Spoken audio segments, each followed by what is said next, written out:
Well, good morning, everyone. This is Doug Miller, and I certainly want to welcome all of you to this phone conference, and very excited that you're all here. We're going to have an opportunity to talk about some things that I suspect all of us experience. I know I certainly do. And so this call is taking place on February 2nd, 2017, and the message is on the terror barrier. So this call is really going to be focusing on those times when we find something that we really hope for, perhaps something that we've desired for quite some long time, particularly if this is something that just seems to be the right goal for us. It may be something that's out there in the horizon, out there in front of us somehow, and we just can't quite figure out how we're going to get there. This tends to be something that we really find ourselves needing to stretch and grow ourselves in order to achieve it. There's the German philosopher Goethe. He said once, in order to have more, we must first be more. And stretching and growing, for the most part, it really is uncomfortable. I know it's certainly uncomfortable for me, and that's because in order to stretch and grow, we really must move outside our comfort zone. And those of you who've been in some of my classes in the past or been around me, I think that you've heard me say many times, step out of your comfort zone and into your growth zone. Growth takes place outside that comfort zone, not inside. And that when we are comfortable, when we're in a place that just feels okay, I know that we're certainly not growing. If we want to grow, we need to get outside of the comfort zone. We need to stay outside that comfort zone until our comfort zone catches up with us and creates a new comfort zone. Now, growth tends to be that's what life is really all about. If you think about it, all life struggles to grow. The tree, for example, it doesn't get to a certain size and then say, yeah, that'll do. I think that's about right, and I'll stay just right here. Although I've heard some people say to me that if a giant redwood, had the mind of a human, they'd probably only grow to be about 10 feet tall. But trees don't do that. They keep growing and stretching and reaching the whole time they're alive. And when they stop growing, they're dying. You may have heard that old saying that says, strong timber doesn't grow easy. Well, that's because it's battling the elements that leads to the growth. But there's a key difference for the tree. Persistence is inherent in design. It doesn't have to battle with its conditioning like you and I do. So now our comfort zones, that can be deceptive. It's tempting to believe that our comfort zone in some way reflects our ability, but it doesn't. It doesn't at all. Our comfort zone is merely a reflection of our conditioning. Our comfort zone is really determined by our conditioning, or our training, if you will.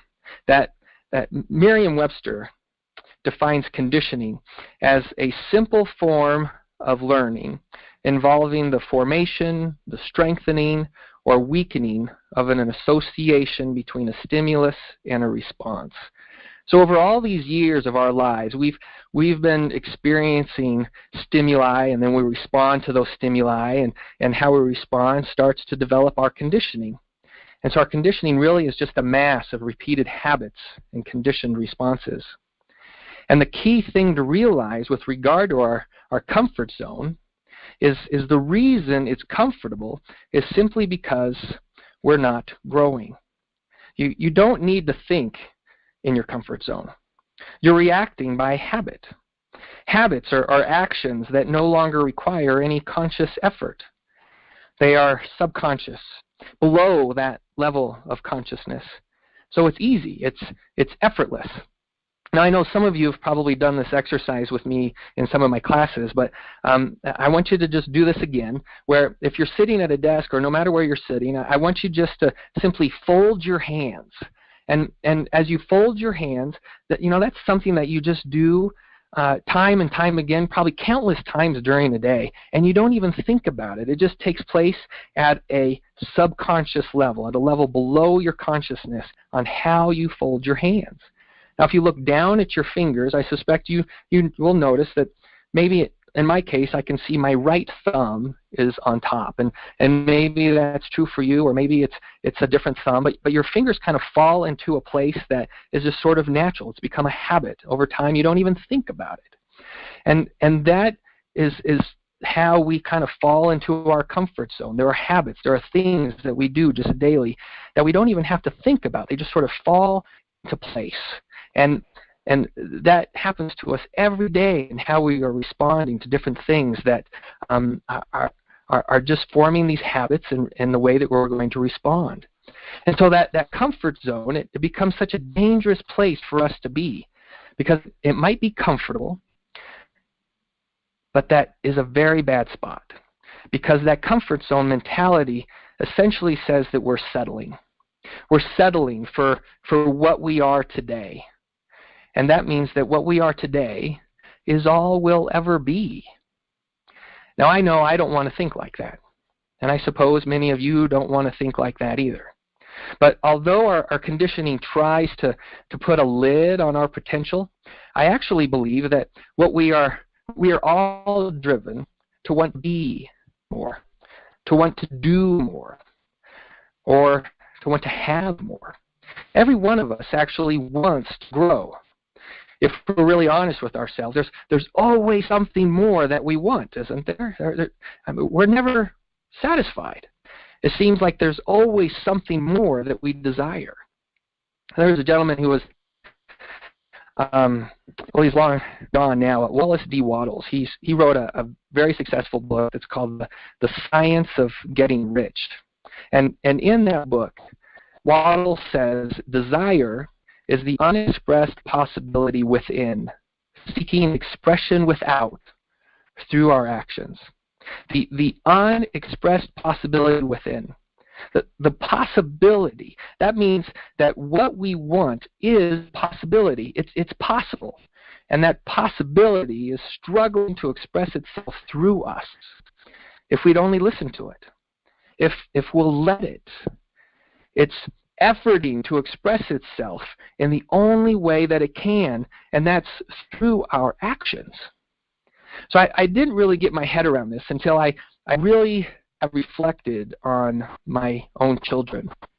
I have 4 kids, 3 biological kids, and then my youngest is adopted. And those of you who have children of your own, you might be able to relate to this as well, where you've watched your kids move from being an infant to being a toddler, to being a young child.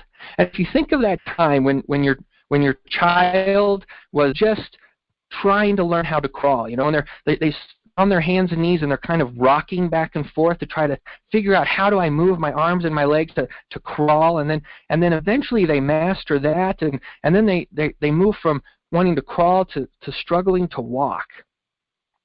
And that moment where they're struggling to walk, it finally clicks. At some point, it clicks into place. And I got to thinking that for my kids, like, where does that desire come from to just keep working to move from crawling to walking? This obsessive desire to go through untold failures, the pain, the frustration, they just keep going through that until they finally get what they want. And that just, it wasn't just with walking. It was with my kids were, trying to learn how to talk, or eventually trying to run, or, I think of those times where my kids were actually trying to feed themselves. I remember my youngest daughter, Emery, at dinner time. When she was just this little one who's sitting in her high chair, man, it would have been a whole lot more convenient and a lot less mess if I could just feed her myself. But that's not what she wanted. I know that I would try to put the food on the fork, and I would give it to her. And Emery, man, she would just prefer to take that fork and throw the food down on the floor. She would rather do that and then struggle herself to try to load up her own fork herself and feed herself. She wouldn't want me to help her. Emery, she'd say, "No, Daddy, Emmy, do it." Well, she doesn't want any help. She didn't want help from anyone. She wanted to do it herself, and she wants to express herself. Now, think of those of you who have your own kids. Think of your sons and your daughters, and when they were trying to walk and trying to move from crawling to walking.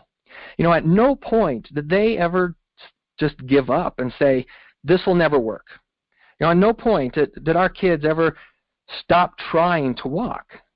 They didn't try to stand up and fall over and try again, and then at some point just say, "This is too much. This is way too many. I'm just going to stay here. The rest of you are going to be walkers, and I'm just going to be a crawler. I'm crawler. I'm going to crawl. You walk. I'm fine with crawling." There's something in them, something in all of us, really, at that time in our development where we just knew that we weren't meant to just be crawlers.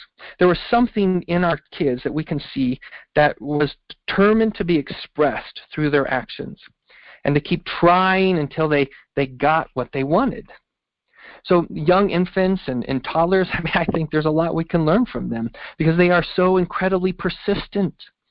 They haven't learned the concept of failure yet. They have no cells of recognition for failure yet. And as far as they're concerned, falling over is just something else that isn't what they want. They don't feel compelled to label it or interpret it as a negative way. They don't make it a personal thing. They may find it frustrating, but that's it. And they keep moving on. They keep moving forward. They keep working at it until they get it, until they get what they want. And as kids get older, man, I think they still carry this idea into their lives. Those of you, again, with parents, you probably can relate to this, that children just don't understand the word no. The wonderful thing is they back their ideas with action. My son Corbin and I were at this event, and we're hanging out by the pool, and he says that he wants some ice cream. And I say, I understand that you want some ice cream, but we're going to eat in about an hour, and so there's no ice cream now. And about 30 minutes later, he's eating his ice cream. Now, what takes place within that 30 minutes, I think, is genius, because our kids, they're so persistent. They take action. They have this complete fixation of purpose, and they're prepared to stake everything on what they want. He was more happy to sacrifice our relationship if he doesn't get what he wants, what he needs. That he was so focused, so persistent, that he didn't give up until he got what he wanted. And no was simply something else that he didn't want. Now, that kid, it's in all of us. We're all still kids at heart. Somewhere deep down inside us, we all want more. But as we get older, as we're conditioned by our environments, it's that old conditioning in our subconscious mind, the mass of habits and beliefs that keeps us penned in our comfort zone. And our conditioning has an incredibly powerful effect over us and our everyday lives. But this is only really half the story. The real power, the insidious power that keeps you stuck where you are, is not as obvious. You see, this conditioning will also control what you entertain up here in your mind, in your conscious mind, and what you think. We can think any thoughts we want, but we tend to think thoughts that are in harmony with our conditioning. And to kind of draw an idea of this, I want you to try to think of a car alarm. Now, some of you may have already heard this story, but it's one that I think draws a good point for me. And if you can think that you have to choose between two car alarms for your car. Now, so you've got car alarm A, and car alarm A is a hypersensitive car alarm. It's guaranteed to go off if someone tries to steal your car. And it's so sensitive that your car alarm is going to go off if someone even looks at your car. This car alarm is so sensitive that it's going to go off if somebody else's car in another state is taken. So that's car alarm A. Now, car alarm B is not as sensitive. It might go off and it might not. Someone could pick up a brick, throw it through your windshield, drive off with your car, and your car alarm never go off. And you have to choose between which car alarm you want, car alarm A or car alarm B. But the catch here is if someone steals your car, you die. So what car alarm do you want? That one that is constantly going off and constantly on and buzzing, or the one that might go off or might not? And when I share this story with people, they tend to struggle with this, but tend to see, I guess I'd want car alarm A. And that's exactly how our minds work. Our minds are designed to be like car alarm A, constantly on and constantly analyzing, constantly judging, constantly seeking out what might be a threat to our safety, what might be a threat to our comfort zone. And so anytime that you are thinking of possibly stepping out, of trying something that might put you at risk, that car alarm, man, is going off. And that's how the conscious mind works. The conscious mind can accept or reject any idea.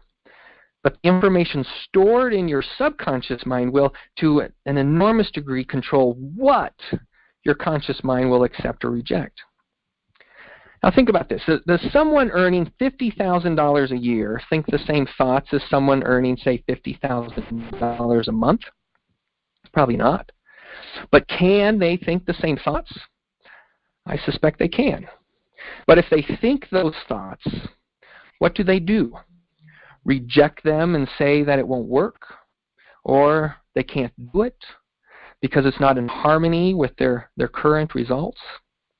The vital bit they don't realize is that it's their old conditioning that is causing them to reject the old idea. Their old conditioning is rejecting any idea that may be new, that seems like a threat. Our reasoning ability, our logic is actually conditioned. Just think about that for a moment. Our ability to reason, to be objective, is also conditioned. Not so much that the logic doesn't stack up, but more that we select the logic to match what we've been conditioned. And if you think about it, that would have to be true, or we'd all do the same things, wouldn't we? So when we're in our comfort zone, we experience comfortable thoughts influenced by our comfortable conditioning, which lead to comfortable actions, which lead to the same results. And that comfortable conditioning generally limits our thoughts to those comfortable thoughts. Sure, we can probably think new thoughts, but we tend to stick with the comfortable and familiar. But then let's say we've identified something that we want. Okay, so there's something that makes the discomfort of change worthwhile. Something that is not in harmony with our current comfortable condition. So let's call this new urge or desire, this new goal, and this is a new idea. You want to really stretch and try something new. Now, just outside that comfort zone, now here lies the terror barrier. The terror barrier is that point where we are subject to a flow of negative, unhealthy emotions that we experience, like just in that instant, that great feeling of dread and feeling of certainty that we're doomed. That's where those thoughts pop up that say, I'm not good enough, I don't have the training, I'm not smart enough, what if I fail? And it happens in an instant when we think of doing something that we are scared of doing. And even if we want to do it. So in the terror barrier, that's where lie those thoughts of failure. Those thoughts that I'm not good enough, I'm not smart enough, what if I fail? And it is an automatic response. That body of ours, even if we think it's safe intellectually, our body experiences this terrible feeling that convinces us that the last thing in the world we want to do is do that thing that stretches us out there. Our heart rate jumps up, our palms get sweaty, and we may even reach a point of panic. And whenever anyone goes to step outside of their comfort zone, I've learned that there tend to be 4 stages that they go through. That they go from 1 to comfort, 2 to reason, 3 to terror, and 4 to freedom. So from comfort is where I'm happy where I am. To reason is where we're like, actually, I want more than this. To terror is where we think, oh my goodness, I can't do it. I'm not good enough. To freedom is where we're saying, oh, actually, I can do it. And wow. And actually, most people never get past that terror stage. They just cycle round those first 3 stages. The emotion appears to stem from what I call the activating event.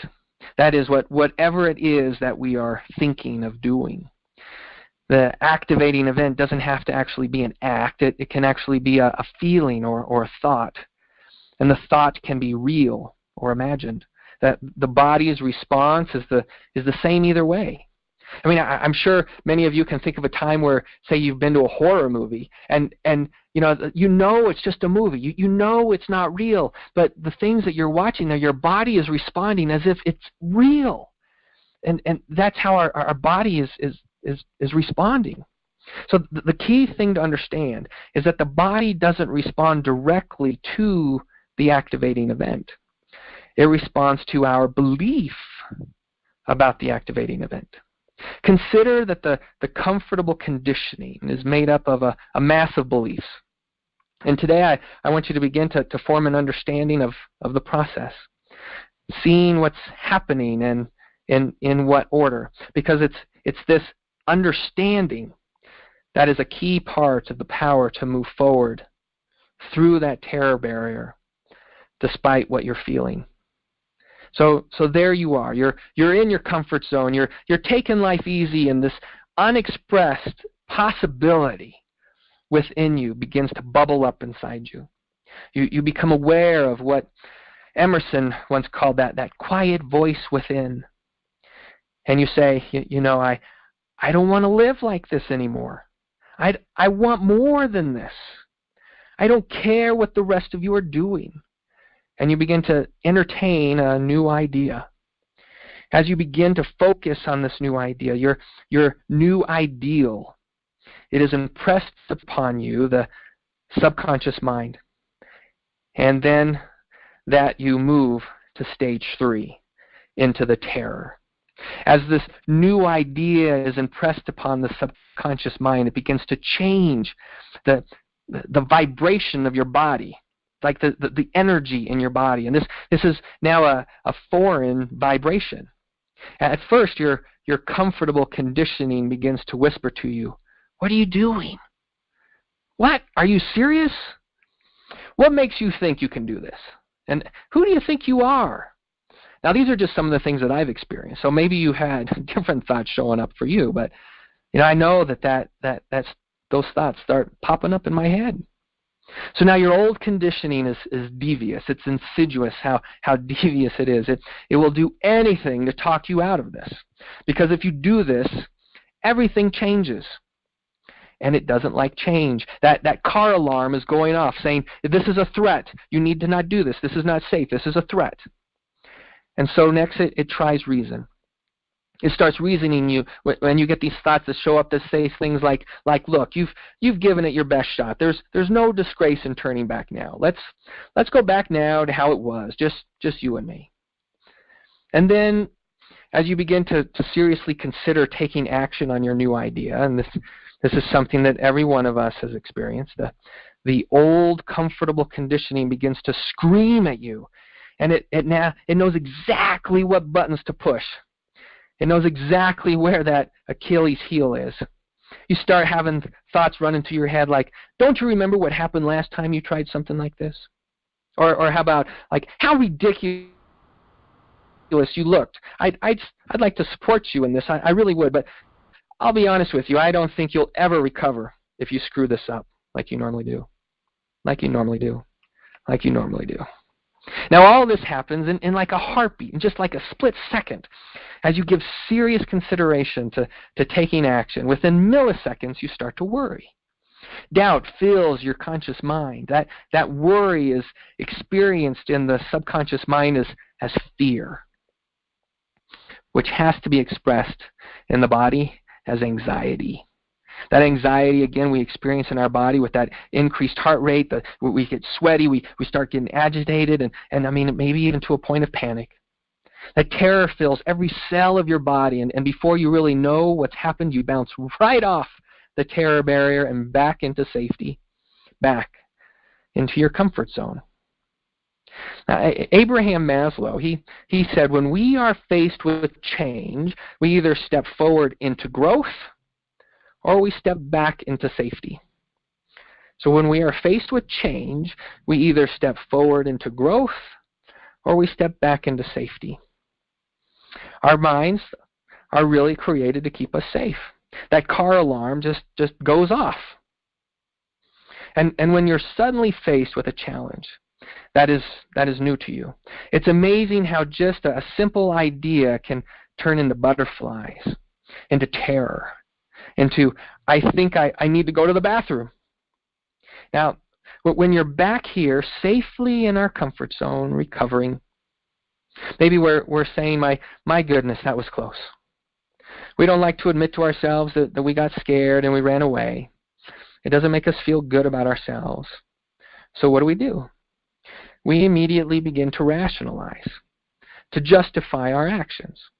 We might say things like, well, I didn't really want to do it anyway.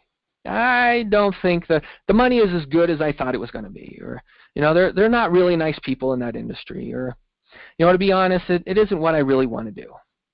I'll find something better. Or I'm just glad I've got the courage to stand up and say this is not what I want. Or, I think a lot of people wouldn't have been able to do what I've even done so far.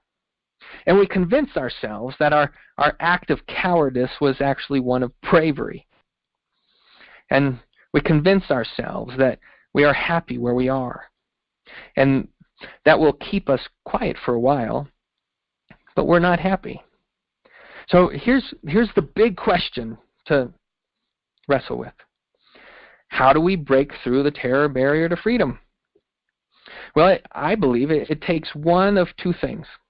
So number one, either your goal needs to be something that you really want so badly, it's worth failing for. And that requires a willingness on your part to face the discomfort, be willing to experience some pain and discomfort. That seems to be what we see in those kids who are trying to move from crawling to walking. It's something so big that they're just, it doesn't matter if they fail or get hurt, they just keep trying. And the second thing is it takes just one tiny additional ingredient, one tiny little thing that will give you the courage to step through that terror barrier when you bump up against it. And that one missing thing is understanding. Understanding. You see, once you recognize that the fear is not real, you're off to the races. Once you realize that fear is just some conscious awareness of a change in your body, a vibration that your body is in, your life is heading in a whole new direction. That old conditioning never really goes away. It's still there. But as you impress a new idea, it gradually starts to take on more and more energy. As Emerson said, the only thing that can grow is the thing that we give energy to. So the only thing that can grow is the thing that we give energy to. So the question to ask yourself is, what are you giving energy to? So if we feed our fear, give it energy, it will grow. If we feed our idea, it will grow. If we feed our confidence, then that will grow. And we don't need to give fear any more power. So how do you get rid of the dark in a room? You turn a light on. You don't focus on the dark and try to get rid of it that way. You don't try to think of light and hope that it comes. You introduce the light. The light displaces the dark. So too does our confidence. If our confidence is the light, the confidence displaces the crippling fear, the darkness of fear. Now, it's still going to be scary to some degree on an emotional level, but it's manageable if we don't feed fear. If we don't feed our fear, then confidence will win. If we understand what our fear really is, and we understand what we're giving energy to is going to help that grow, and we intentionally choose to give energy to our confidence and not feed that fear. So here we are again, back in our comfort zone. The desire inside wells up, and once again we begin to give serious consideration to acting on our new idea. As the new idea is impressed upon the subconscious mind, that mind that is below our consciousness, it once again sets up a foreign vibration in our body, and once again that terror fills our body. But this time we have understanding. This time we see the fear for what it is. Just some conscious awareness of a vibration that's different for our body. This vibration our body is in. And we refuse to give it consciousness. And instead we feed our confidence. We feed our idea by focusing on the benefits of our goal. Instead of asking yourself, what will happen if I fail? Instead of asking yourself, what will happen if I can't succeed? I think a better question to ask ourselves is, what will happen if I don't do this? What will happen if I don't pursue this? And that can create a different shift in where we're putting our energy. We still feel afraid, but understanding gives us courage. And this time we act in spite of our fear. One of the things I often say is to feel the fear and do it anyway. The fear is still there. And if you intentionally choose to move forward and do it anyway, you recognize that that the fear doesn't have to dictate what I do. The fear dissipates and goes away. And the more practice you have at that, the more courage you begin to see showing up in other avenues of your life. And we begin to step forward more and more into growth and smash through the terror barrier into freedom. But even though we've been through the terror barrier once, the fear doesn't go away. It doesn't go right away. We need to continue to act and go through that terror barrier many more times before we begin to feel comfortable with this new way of doing things, and then ultimately the new way becomes as comfortable as the old way once was, and this is now your new comfort zone. So as Thoreau said, if we will move confidently in the direction of our dream and endeavor to live the life we have imagined, we will meet with success in common hours. If we will move confidently in the direction of our dream and endeavor to live the life that we have imagined, we will meet with success in common hours. Goethe, again, he said, "Are you in earnest? Then seize this very day that you can do or only dream you can do. Boldness has power and genius locked up in it. Only engage, and the mind will grow heated. Begin, and the task will be completed." So understanding, this idea that understanding leads to courage, and that's what we need to change our whole lives. Courage to risk and an expectation to win, with, of course, a measure of persistence. I want to end with another metaphor. Those of you who know me know I like my metaphors, and I want you to try to imagine that you are going on a journey, and the destination of this journey is somewhere that's really special, a place you really want to visit. It's somewhere you've wanted to go for as long as you can remember. And when you get to the train station to go on your journey, you see that there are two trains. Now, both of them have signs of your chosen destination. Now, one is a bit odd-looking and strange. Now, some of the seats, they look hard and uncomfortable, and overall it looks kind of dirty. The train on the next platform is quite different. It looks familiar. it's safe and it looks reliable. That the sign says that there's a sign hanging and it says that there's air conditioning. It says there's a cinema on board. It says it's got a fancy dining car with free all-you-can-eat French cuisine. Man, you're thinking to yourself, wow, I just have to take this train. I couldn't possibly make my journey on that other strange-looking one. No way. And so you wait to board this wonderful train. And in the meanwhile, that odd-looking train goes on its way. And you keep waiting for that safe, comfortable train to board. And in the meanwhile, you see another one of those odd-looking trains come and leave the station. And then another, and another. And all the while, you're waiting for the chance to board this great, comfortable train so you can take your journey. But here's the thing. What if the safe, comfortable train won't ever leave the station? What if you're waiting to get on the wrong train? And so for some of us, we have to have a willingness on our part to get on that uncomfortable train, to perhaps try this thing that doesn't look like it's going to be very comfortable. But in doing so, it's going to ultimately get us to our journey. So I sure hope that you are able to get something out of this that could add a little bit of value to you and your current life situation, and really encourage you to find those places where you may have a willingness to step out of your comfort zone and into your growth zone. Thanks for listening, you guys. All right, we would like to go ahead and start a question and answer portion. If anyone has any questions they'd like to ask Dr. Miller. So what you're going to do is press *6 to be added to the queue. And then when it's time to ask your question, the system will prompt you to do so. So I'll repeat that one more time. If you have a question for Dr. Miller, press *6 on your phone. Then you will ask the question when prompted.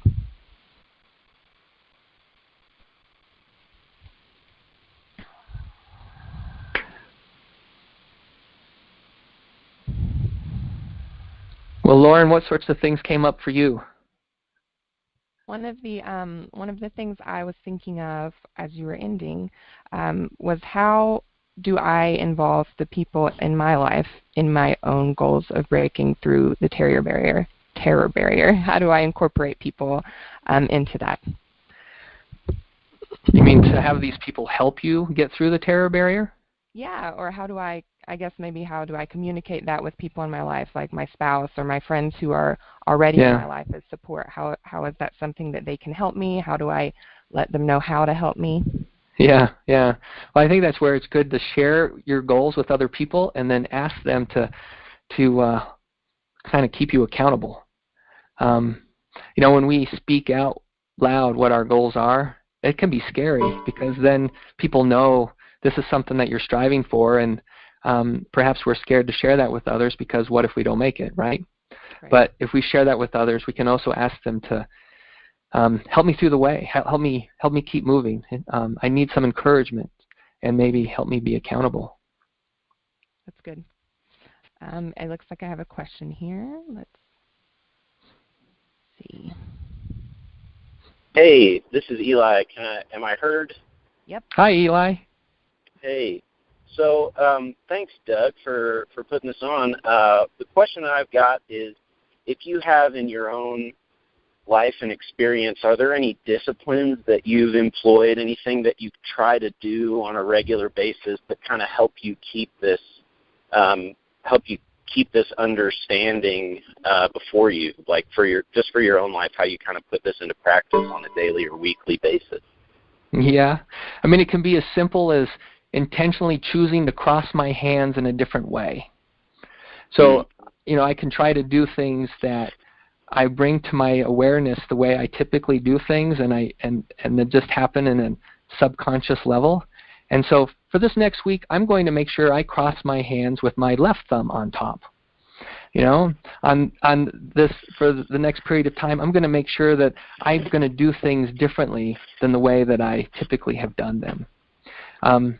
Another practice, taking it a little bit further, is if I find myself feeling like a little bit of fear of like, whoa, I'm not sure I want to do that, then that's the thing I should do.